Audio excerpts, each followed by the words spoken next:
Fala galera, beleza com vocês? Todd na área.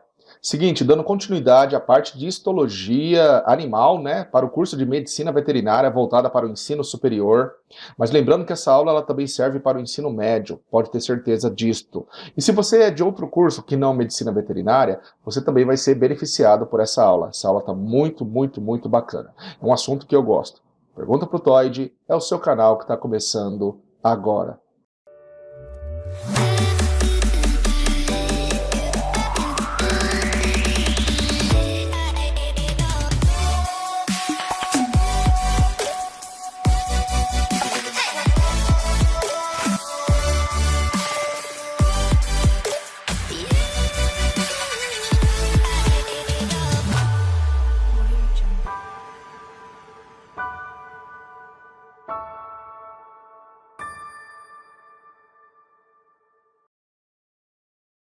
Ok, galera, sem mais demoras, vamos falar sobre tecido ósseo. Bom, o tecido ósseo, para quem não sabe, ele acaba sendo um tipo de tecido especializado do tecido conjuntivo, beleza ou não? Vocês se recordam que havia o tecido conjuntivo propriamente dito e o tecido conjuntivo especializado. Pois então, no tecido especializado, este tecido ósseo, ele é formado por uma matriz inorgânica e uma matriz orgânica. Esta mineralização da matriz, ela acaba proporcionando, vejam bem, uma dureza nesse tecido. Sendo importante também lembrar que a matriz colágena ela está presente e concede certa flexibilidade, beleza? E é justamente por essa flexibilidade que as estruturas elas são bem assim, digamos, dinâmicas. Crescem, remodelam e mantêm atividade durante a vida do organismo. Vejam bem, é por este motivo que muitas pessoas acabam usando aparelho no dente. Porque, com o passar do tempo, você remodela a posição deste dente. As funções do tecido ósseo são sustentação de tecidos moles. Sim, o seu corpo ele fica ereto graças à presença de estruturas esqueléticas. Locomoção, em conjunto ao tecido muscular, junto com esses músculos, transformam em movimentos úteis e constituem, na verdade, um sistema de alavanca, ampliando as forças geradas pelo músculo. É importante compreender também que uma outra função é proteção, pois o tecido ósseo ele serve também como proteção de alguns órgãos. Vejam bem, a caixa craniana e a caixa torácica, assim como o canal raquidiano, também conferem proteção. A caixa craniana confere proteção basicamente ao sistema nervoso central, ao cérebro, quer dizer, enquanto que a caixa torácica protege aí os órgãos da região do tórax, como por exemplo coração e pulmões, certo ou não? Certo. O canal raquidiano é onde aloja a medula espinhal. Uma outra função do tecido ósseo é que é o local onde nós teremos no seu interior, no interior de ossos, tecido hematopoético, responsável pela fabricação de células sanguíneas. É lá que aloja e protege a chamada medula óssea, formadora das células do sangue. E ainda por cima funciona como depósito de sais minerais, como cálcio, fosfato, carbonatos, dentre outros íons, ok? Armazenando outrora e liberando em determinados momentos, graças à atuação de hormônios importantes, como a calcitonina, liberada pela tireoide, que é um hormônio que estoca e armazena cálcio no tecido ósseo, e o paratormônio, que é um hormônio que vai descalcificar a parte óssea, ok? Bom, como nós viemos do tecido cartilaginoso e lá era um tecido avascular e anervado, aqui no tecido ósseo já volta aquela condição que estamos acostumados ao tecido conjuntivo, ou seja, é um tecido vascularizado e com terminações nervosas, ou seja, ele acaba sendo inervado.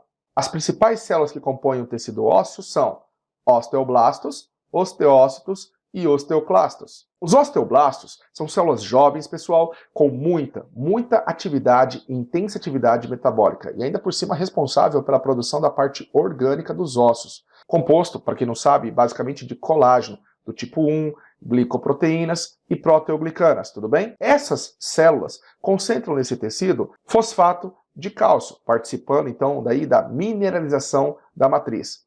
São células assim cúbicas ou cilíndricas, encontradas na superfície do periósteo. Nós vamos falar daqui a pouquinho, mas já te adianto que é uma espécie de membrana que acaba revestindo esse osso, ok? Responsável também, os osteoblastos, por fazerem a regeneração óssea em determinados procedimentos de fraturas. Os osteoblastos também estão presentes na membrana mais interna, o endósteo. Este endósteo ele acaba revestindo um canal medular da diáfise e cavidades menores dos ossos esponjosos. E olha, durante a alta atividade sintética dessas células, destacamos que apresentam muita basofilia. O que isso quer dizer? Afinidade por corantes básicos. Possui um sistema de comunicação muito importante, semelhante ao que vai haver nos osteócitos, nós vamos trabalhar daqui a pouco. Bom, e os osteócitos? Os osteócitos, pessoal, estão localizados em cavidades, tudo bem? Lacunas dentro da matriz óssea. E é desta forma que dão origem a canalículos, onde, no seu interior, os prolongamentos desses osteócitos fazem contato por meio de junções comunicantes, ok? Essas junções gaps permitem a passagem de moléculas e íons entre osteócitos vizinhos. Na verdade, os osteócitos têm um papel muito importante na manutenção da integridade da matriz óssea. Bom, pessoal, e os osteoclastos? Osteoclastos são como se fossem macrófagos. Na verdade, os osteoclastos são células multinucleadas, podendo ter entre 30 e 50 núcleos. São células, portanto, extremamente grandes, que resultam das fusões de várias células do sistema fagocitário. A sua origem é uma origem medular, na própria medula óssea, e participam de processos de reabsorção do tecido ósseo e remodelação desse tecido, sobre a ação de determinados hormônios. Nos osteoclastos jovens, o citoplasma apresenta uma leve basofilia e que vai progressivamente diminuindo conforme a célula amadurece, ok? Até que, ao fim, ele se torna acidófilo, ou seja, ele vai ter uma afinidade por corantes ácidos. E agora nós temos uma informação muito importante, porque as dilatações, ou seja, as projeções desses osteoclastos, através também da ação enzimática, escavam, perfuram essa matriz, formando grandes depressões conhecidas como lacunas de Howship. Bom, é importante compreender que existem ossos longos e ossos achatados. Os ossos longos apresentam uma região chamada epífise, uma região mais comprida chamada diáfise. Nesta imagem você vê que o tecido ósseo ele pode ser dividido em dois tipos: o tecido ósseo denso ou compacto e o tecido ósseo esponjoso. Lá no interior do tecido ósseo esponjoso, nós encontramos a chamada medula óssea. Essa medula óssea, basicamente, quando vermelha, é o tecido hematopoético, um tecido que vai dar origem às células sanguíneas. É bem verdade que a medula óssea vermelha, ela acaba predominando em ossos achatados e curtos e também na região de epífises de ossos longos. Já na parte da diáfise, que é a porção comprida do osso, nós encontramos a chamada medula óssea amarela, que nada tem a ver com a produção de células sanguíneas, mas sim armazenamento de gorduras e proteínas. Nesta imagem belíssima, do lado esquerdo, nós temos aí um nome chamado periósteo. Periósteo, como já foi dito, é uma espécie de membrana. Essa membrana que reveste o osso pela sua porção mais externa. Daí o termo peri, peri de ao redor. Bom, as camadas mais superficiais do periósteo contêm basicamente fibras de colágeno e fibroblasto. Já na sua porção mais aprofundada, ou seja, na porção profunda do periósteo, ela é mais celular, apresentando células chamadas de osteoprogenitoras, células como se fossem células-tronco, e morfologicamente parecidas com os fibroblastos. Essas células osteoprogenitoras multiplicam-se por mitose e diferenciam-se em osteoblastos, que acabam desempenhando, pessoal, um papel no crescimento ósseo e na reparação das fraturas, ok? Já o endósteo é geralmente constituído por uma camada de células osteogênicas, achatadas e revestindo a cavidade de ossos esponjoso. O canal medular, os canais de Havers e os canais de Volkmann, que nós vamos falar mais tarde.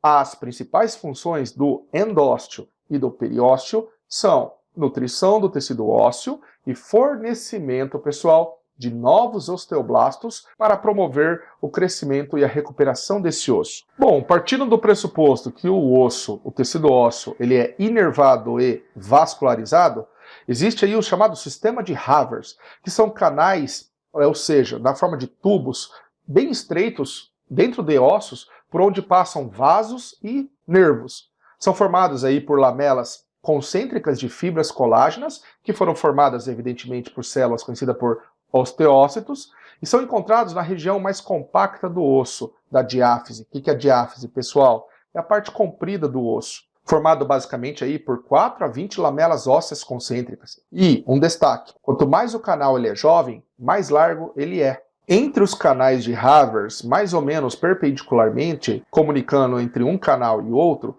nós temos os chamados canais de Volkmann, canais transversos ou oblíquos, tá? Que se distinguem dos Havers por não apresentarem as chamadas lamelas ósseas concêntricas. Bom, agora a gente vai partir para a parte de crescimento ósseo. Então, crescimento endocondral. Então, vocês se recordam que em um feto nós temos um esqueleto cartilaginoso, perfeito ou não? Perfeito. Esse crescimento chamado de endocondral, ele ocorre nos chamados ossos longos. Então funciona mais ou menos assim, ó. Aparece um molde de cartilagem hialina, tá? Que vai participar então da ossificação primária, onde são invadidas por vasos sanguíneos que trazem células osteoprogenitoras, ok? Estas células começam a formar a matriz ósseas. E os condrócitos da cartilagem hialina vão sofrendo as suas modificações, beleza? As chamadas modificações morfológicas, até morrerem por apoptose, diminuindo a cartilagem. À medida que vai formando essa matriz óssea, que inicialmente é na diáfise do osso, através do colar periostal e do centro de ossificação primária, ele vai progredindo para a extremidade do osso. Posteriormente, o centro de ossificação secundário são formados nas epífises dos ossos, permitindo então a substituição da cartilagem hialina por tecido ósseo. Toda a cartilagem hialina acaba sendo substituída por tecido ósseo, exceto, é claro, na superfície articular e na placa epifisária. E nesta imagem, estamos vendo a ossificação secundária, que acontece na região da epífise. Então você tem uma produção da matriz de cartilagem, proliferação desses condrócitos, maturação dos condrócitos aí na calcificação, uma matriz calcificada e morta, e o início do processo de ossificação. Então o que vocês alunos precisam saber? Que no crescimento endocondral, nós temos um crescimento realizado nos chamados ossos longos, ok? Que essas cartilagens vão se afastando e, no meio, nós teremos o preenchimento de uma matriz óssea. Valeu? Já na ossificação ou crescimento intramembranoso ou ossificação intramembranosa, dá-se nos ossos chatos da cavidade craniana, por exemplo, a partir de células chamadas células mesenquimais. Estas células acabam diferenciando-se em osteoblastos, que vão começar a formar o centro de ossificação primária.